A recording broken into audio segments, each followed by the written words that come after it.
Alright, we're live. We're live. Listen, everybody, we're live. We are live. Hey, live. You should introduce yourselves. The Omnis, the Ebonies, and the Revlons. Look how beautiful this child is. Look at her face. Come on over here. Come on, stand next to me. Her face is sitting. This is face. And don't I look like if I was that type of man that this is how my young lady would look? Too real, Kevin. That's right. Okay, so we're on Notion Avenue in Brooklyn's Bed-Stuy, do or die, where I was born and raised. Over there's a sign that says Chinese. And all those windows up there, it was a major club called Hollywood. It was a straight club where the gay people and the straight people interacted with great enthusiasm, because the dancers such as David Ultima, C-Hag, Ebony, and myself would go up there and we would hustle because we were on TV in the 70s for the Solar Live show, and we used to dance for the what do you call it? Oh my God, I'm missing it. I miss Dance Fever.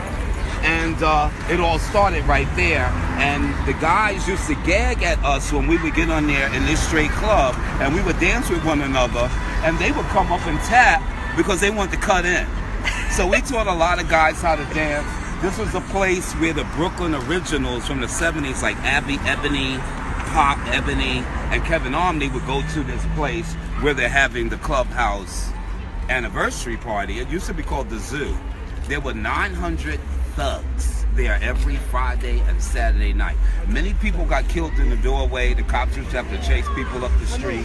Then you had this bar on Notion Avenue over here in Atlantic called Cody's. It was an after-hour gambling spot where they got real cocaine back in the 70s. They're not sniffing this stuff that these children are doing today.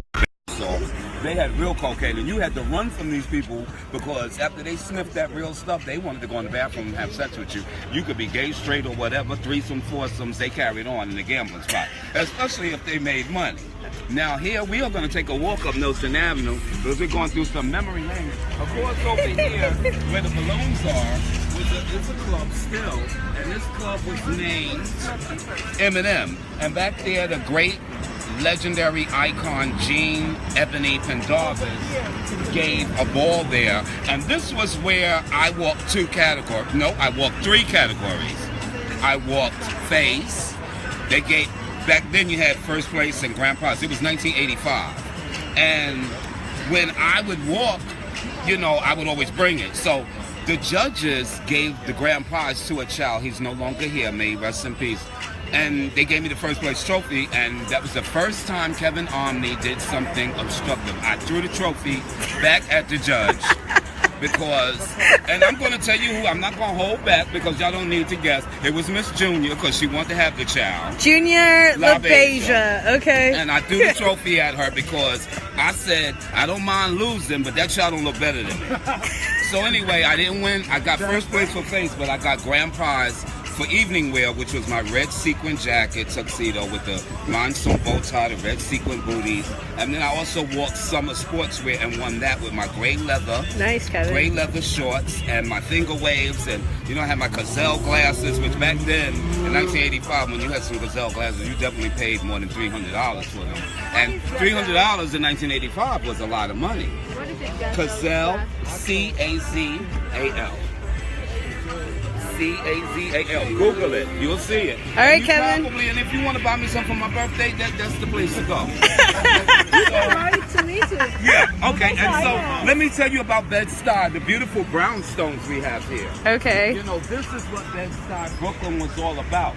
And when I was born and raised in Bed-Stuy, we had gangs called the Tomahawks. We had the actual Black Panthers that used to walk through these streets.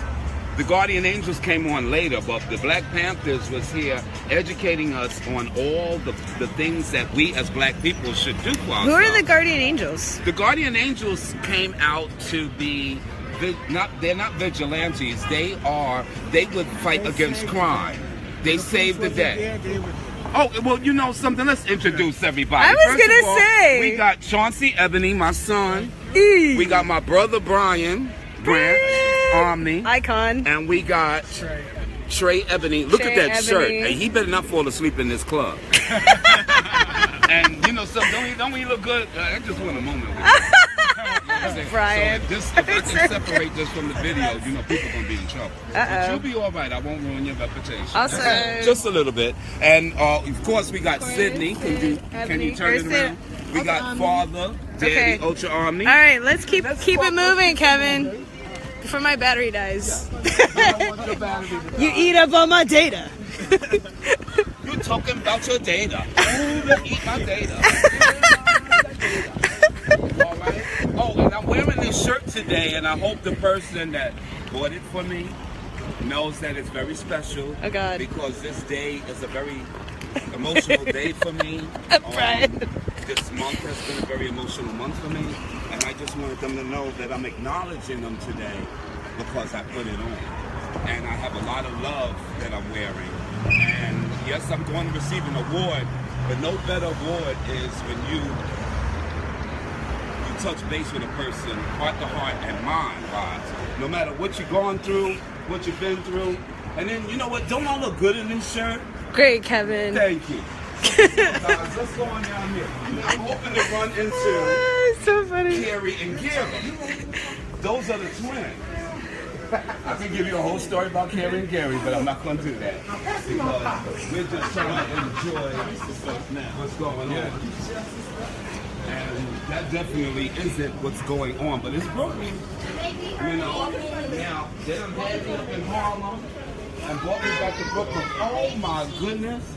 This is history gone wrong. Okay? Let me tell you about this corner right here. This is Bergen and Nostrand. Bergen and The Nostrand. most legendary gay clubs were here. You had where that Prince Nazim Deli was the legendary, iconic, pioneering Starlight Bar. Okay. This is where everybody came in the 70s. Across the street on this side, we won't be able to see it, but on this side was a bar called the Backstreet Bar. Now let me tell you about Nostrand Avenue in Brooklyn. You had the Straight Club, the Hollywoods, you had the Eminem Lounge, and everybody was gay friendly because this is the 70s. It's before HIV and AIDS. And everybody that was straight wanted to hang out with the gay children. You had people like girls always wanted to be with the gay guys because the gay guys could dress. And they were impressed by us because of our mannerism, our style, our models' effects, our looks. Finesse! Being a real man, yes. Overness. And shout out to Finesse Cruz, the DJ. Now, over here, on this corner right here, let's walk to the corner. Alright, then we might have to finish soon. Can't be eating on my... Go eat? Okay, I hear you. Right here, the one, not this first awning, not the second one, the third awning was the Backstreet Bar. So when this bar over here on the corner Starlight closed, everybody went to the Backstreet Bar. But now on this corner, there would be a car of any kind. And there was a femme queen. Her name was Tanya Omni, the only femme queen that we've ever had in the House of Omni.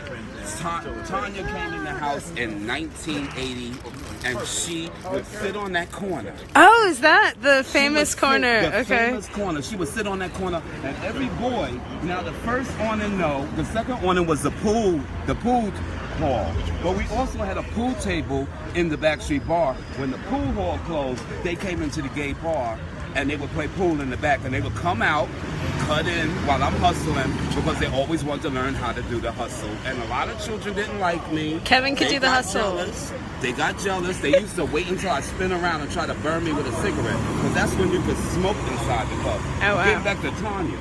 Tanya would sit on that car, and no less than 9 to 10 boys would be over there arguing for her. Okay. She was that real. She was that lovely. Her name was Tanya Omni. And then I have a picture of her. As a matter of fact, she's in the first ball that was ever videotaped, which is called Harlem Fantasy TV transcript. They're showing that this summer. And I'm not happy about that. I'm really not. Uh-oh. But that's only because people that keep screening these things, like they did at Black Pride last year when I asked them not to, is because you weren't there. You don't know anybody that's in the video other than key people like Tracy Africa or whatever. But you don't know any of the struggles like Miss Shemeka, who was Nicky Barnes' wife, who got murdered after that ball because she they was afraid she was going to turn state evidence. We had to go bury her in Sugar Hill, Harlem. And they don't know things about how Miss Sugar lived her life or how the Hispanic girls were on their own. The Hispanic girls were like Miss Marta and, you know, Miss Taxi. No, it's okay. Well, yeah. Like, you know, it was like we had so much history in that film.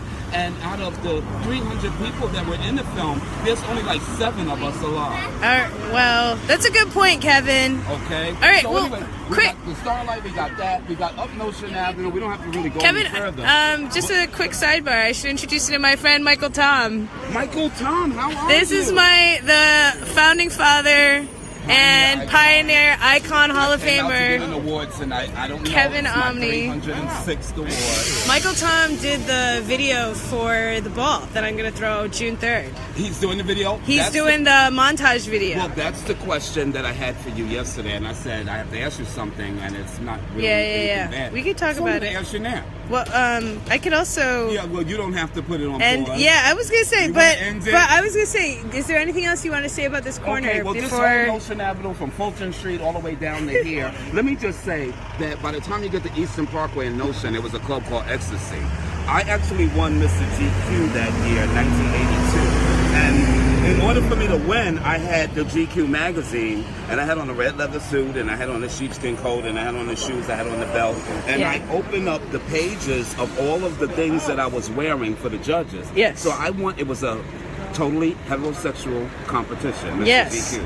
It was $500. And I won over all of them, and I was afraid to leave the club because they were rolling their eyes at me and looking like, what this punk?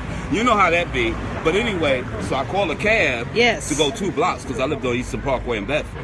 Okay. Because I wasn't going out there and them taking my $500. But I was very proud of the fact that when I came through, it was hands down. Nice. They said, Mr. GQ, I gave you the magazine. I turned the pages. There go the belt. There go the shoes.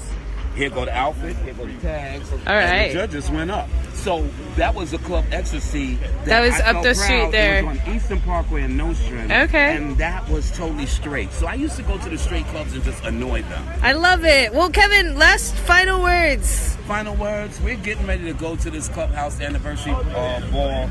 I'm proud of Frankie because Frankie kept it going since 1995 when he started. Frankie Paradise. Frankie Paradise. The But DJ. I want to say that years ago, we only had 7 balls a year, sometimes 6 balls a year. Yes. So in 1982, I decided, damn, we had ball fever, and they were coming too far apart. So what I did was I created the mini balls.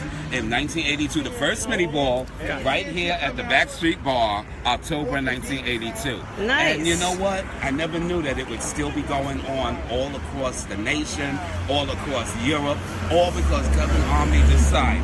Wonderful. To put 2 words together, mini ball. Love it. All right. This is everybody signing off. Thanks Everybody for over tuning there, in. say goodbye, everybody. Everybody say goodbye. See you at the next function.